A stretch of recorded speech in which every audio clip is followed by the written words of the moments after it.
Islamabad talks के बारे में बात हो रही है कि फेल हो गया, फेल हो गया। यहाँ तो बड़ा सेलिब्रेशन टाइप हो रहा है। अरे भाई, अगर ये सफल हो जाता तो हमारे लिए भी अच्छा था। हमारी भी सांसें रुकी रहेंगी कि तेल की सप्लाई होने देगा या नहीं, हॉर्मुज़ खुलेगा कि नहीं। एक आध टैंकर आ गया, उससे क्या आपको नुकसान फायदा पहुंचेगा।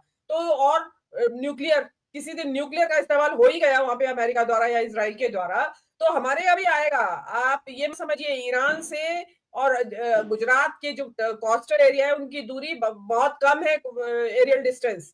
तो ऐसा नहीं है, हवा के साथ रेडिएशन आपके यहाँ भी आएगा। और हॉर्मुज अगर नहीं खुलता है हॉर्मुज, तो नुकसान आपको हमें भी है, हमें हमें कम नुकसान होगा।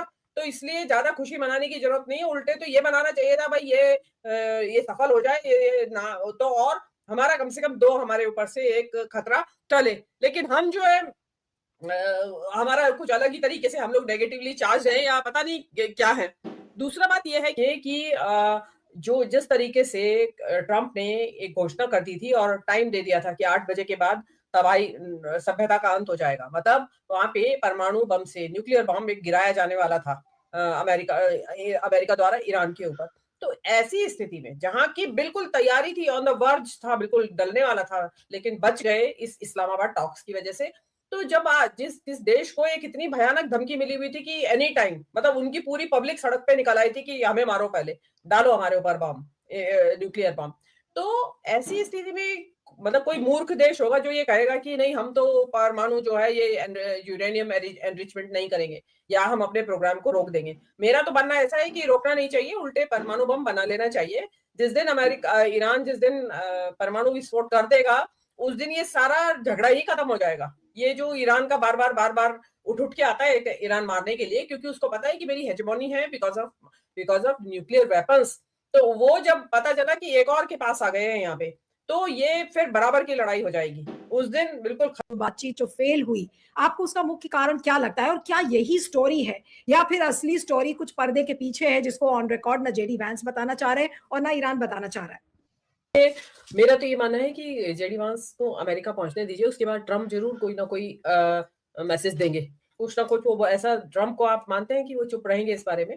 तो जो एक्चुअल में हुआ है वहां, वो अब ट्रम्प के मुंह से पता चलेगा। जेडी वांस तो फॉर्मेलिटी के तौर पे, क्योंकि मोटा नतीजा कोई निकला नहीं है। और जो जो 3 पॉइंट एजेंडा था उनका, एक तो मिसाइल्स को लेके, मिसाइल प्रोग्राम को लेके, एक यूरेनियम को लेके, और एक तीसरा ये जो इनके जो संगठन है हिजबुल्ला एंड हुती एटसेट्रा, इनके कि इनको आप सपोर्ट नहीं देंगे। तो उनमें से देखिए, ईरान के एक सॉवरेन स्टेट है, कंट्री है, तो उसके अस्तित्व के लिए मुझे लगता है कि वो बिल्कुल नहीं मानेगा कि मिसाइल अपने लिए वो डेवलप ना करे, और नई मिसाइल है कैसे मान जाएगा? कौन से कंट्री को हक नहीं है अपने देश के लिए हथियार खरीदने या हथियार बनाने का, और यूरेनियम का? आप ये देखिए नुकसान पहुंचाएगा। अब ईरान और इसराइल में बहुत कोई मोटा फर्क नहीं रह गया है ताकत को लेके कि कौन किसको कितना नेस्तनाबूद करने की ताकत रखता है। लेकिन अमेरिका को क्या जरूरत थी हॉर्मुज खुलवाने के लिए? वहां पे उन्होंने नेवी के डिस्ट्रॉयर्स भेजे, जो कि वहां माइंस जो लगा रखी हैं, सो कॉल्ड कहा जाता है कि ईरान ने वहां माइंस लगाई हुई है। माइंस वो होती है, मैं दर्शकों को बता दूं जिनको अगर अंदाजा ना हो, एक ये समझ लीजिए पानी के अंदर थोड़ी थोड़ी दूर पे बम उन्होंने लगाए हुए हैं। तो जो भी जहाज उसके ऊपर से गुजरेगा, वो बम उसके टच में आके या उसके वाइब्रेशन से आके वो फट जाएगा, और वो उसके साथ साथ जहाज भी फट जाएगा, खत्म सब मामला। तो उन वो माइंस ईरान ने लगाई हुई है। तो उन माइंस को हटाने के लिए क्या जरूरत आ रही थी? इधर तो टॉक्स चल रही है आपके यहाँ इस्लामाबाद में, और अपने यूएसजी वहां पे अपने डिस्ट्रॉयर भेज रहे हैं, माइन डिस्ट्रॉयर। वो ईरान ने उनको बोला कि अगर इधर आए तो खत्म कर दिया जाएगा, बम बरसाया जाएगा, और वो भाग गए वापस। मतलब क्या तो जरूरत थी वहां जाने की, और फिर वापस क्यों आए डर के? मतलब क्या एक खेल चल रहा है इसका? मतलब आप लोगों को मजा आ रहा है ये लड़ाई करने में? ये टॉक्स तो आप नाटक कर रहे हैं दिखाने के लिए। तो बिल्कुल। उसमें जो है, और उसमें पाकिस्तान जो है फौजें भेज रहा है यूएई में, वो सॉरी सऊदी से जो इनका पैक्ट है उसके तहत। तो आप मतलब क्या कर रहे हैं, क्या समझ रहे हैं? अब देखिए, ईरान को वो पहले वाला ईरान नहीं है, ताकत सबने देख ली है, ईरान की ताकत देख ली है। इसीलिए ईरान जो यूएसए है वो इसीलिए टेबल पे आया है बातचीत की, नहीं तो आज तक क्यों नहीं आ गया? और इन बात का सबसे बड़ा फायदा ये हुआ कि 50 साल से जिनके बीच में बातचीत नहीं थी, 50 साल से लड़ाई चल रही है अमेरिका और ईरान की, उसमें एटलीस्ट आके बातचीत की तो शुरुआत हुई। अभी देखना होगा, जैसा मैंने कहा कि हम जो है इंतजार करें ट्रम्प की उसका जवाब का।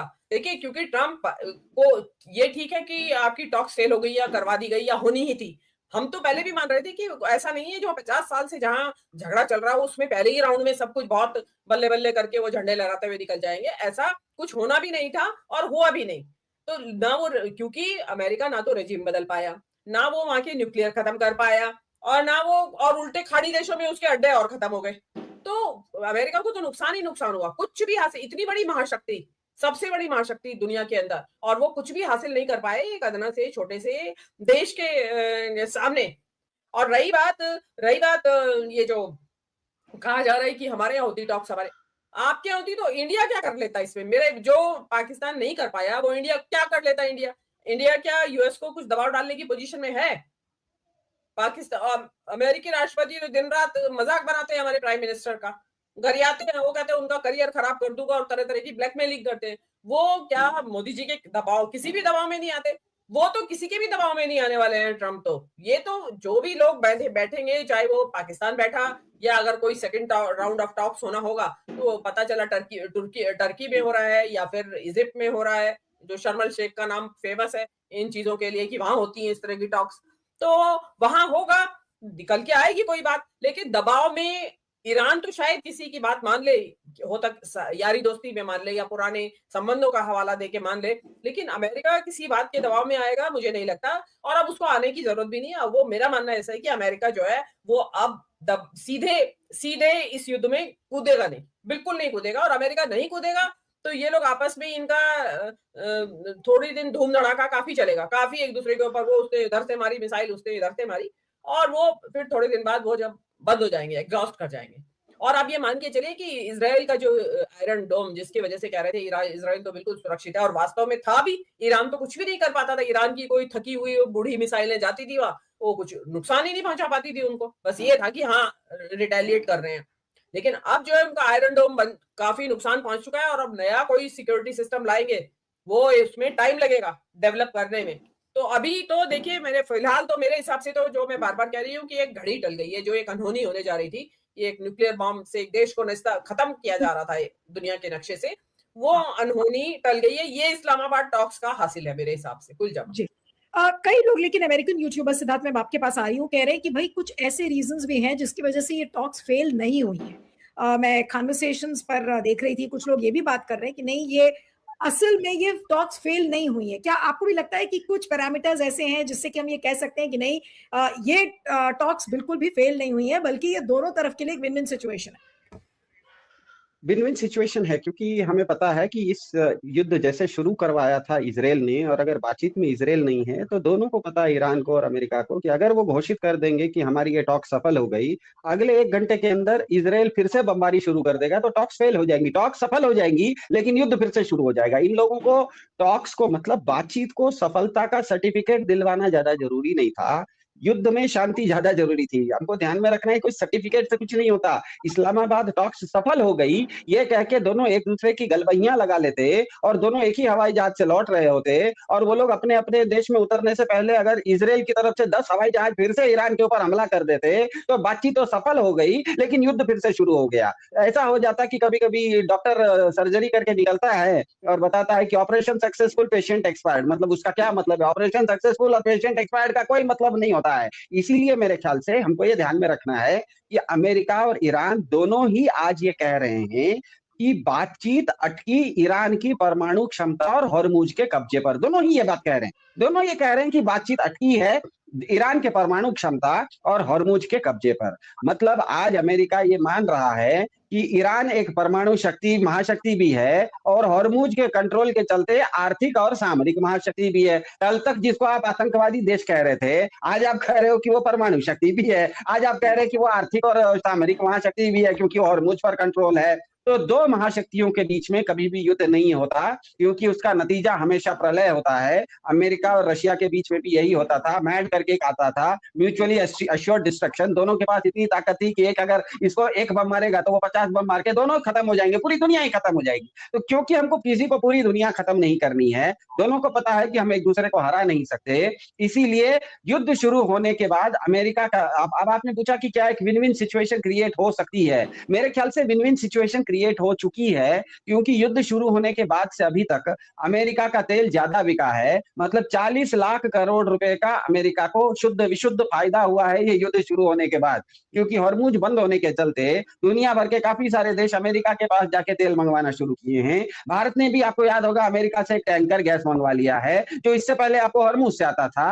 तो युद्ध शुरू होने के बाद अमेरिकी इकोनॉमी में अमेरिका को 40 लाख करोड़ रुपए का तेल ज्यादा बिका है। और आश्चर्य ये कि ईरान का भी 5 लाख करोड़ का तेल ज्यादा बिक गया है, क्योंकि हॉर्मुज के कंट्रोल उसके पास है। इसीलिए जो भी हॉर्मुज से निकलता है उससे वो चुंगी लेना शुरू कर दिया है। अब वो चुंगी चाइनीज युआन में लेता हो, अमेरिकी डॉलर में लेता हो, ईरान के अपने करेंसी में लेता हो, बिटकॉइन में लेता हो, क्रिप्टो करेंसी में लेता हो, सोने की ईंटें लेता हो, हमें नहीं पता। लेकिन कुल मिला के इस युद्ध शुरू होने के बाद अमेरिका को 40 लाख डॉलर का तेल ज्यादा बिका है, ईरान का भी 5 लाख करोड़ का तेल ज्यादा बिका है। तो अमेरिका हॉर्मुज खोलने के लिए खुद का जान माल का भी नुकसान करेगा। मतलब अमेरिका अगर हॉर्मुज खोलने जाएगा तो उसकी सेना के सैनिक भी मारे जाएंगे, उसको अपनी ताकत भी लगानी है। ये सब करने के बाद हॉर्मुज खुल गया तो उसका जो 40 लाख रुपए का तेल बिकता था अमेरिका से, वो वापस हॉर्मुज से बिकने लगेगा, तो अमेरिका को तो घाटा हो जाएगा। तो मेरे ख्याल से इसके पीछे, जिस तरह से आपने कहा कि अमेरिका के कुछ एनालिस्ट कह रहे हैं, इन लोगों ने, दोनों ने, अमेरिका और ईरान ने, इस मामले में मेरे ख्याल से ईरान ज्यादा समझदार है। इस तरह के रास्ते, वो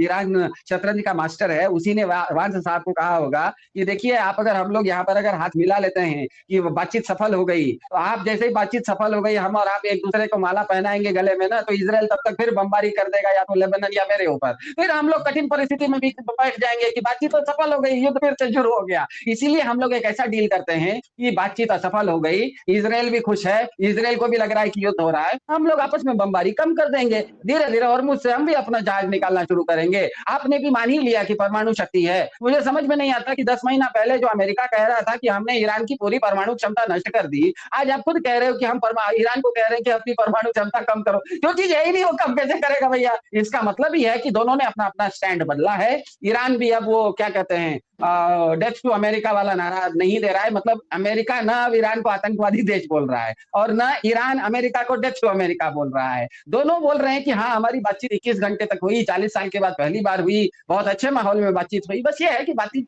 का नतीजा नहीं निकला। और सबसे आश्चर्यजनक बात कि दोनों एग्री कर रहे हैं कि उसी बात पर हटे। ये भी नहीं कि वो कोई दूसरी बात कह रहा है, ये कोई दूसरी बात। इसका मतलब पीठ पीछे वांस साहब ने और ईरान के जो गलीबाफ वगैरह हैं, उन लोगों के बीच में 1 to 1 बातचीत हुई होगी, अंदर खाने की बातों के बारे में हुआ होगा कि ये बातचीत अगर हम सफल हो गए हैं, इस तरह की घोषणा करते हैं, तो बहुत सारे इसमें इजराइल जैसे लोग हैं, सिर्फ इजराइल नहीं है, सऊदी अरब जैसे देश भी हैं, क्या कहते हैं, यूएई जैसे देश भी हैं, जिनको ये युद्ध खत्म होने में फायदा नहीं है, वो चाहते हैं कि ये युद्ध चलता रहे। तो वो लोग आके जैसे ही हम घोषित करें। ये थी आज की वीडियो। अगर आप पाकिस्तान पर भारत का रिएक्शन देखना और सुनना चाहते हैं तो हमारे चैनल वी रिएक्शन को सब्सक्राइब करें और बेल आइकन को प्रेस करें ताकि नए आने वाली वीडियो का नोटिफिकेशन आपको मिल सके। इसके अलावा आप हमें टिकटॉक और फेसबुक पर भी फॉलो कर सकते हैं। फेसबुक पेज नेम पाकिस्तान जिंदाबाद और टिकटॉक वी रिएक्शन पर फॉलो कर सकते हैं। नेक्स्ट वीडियो को मिलते हैं। अल्लाह हाफिज़।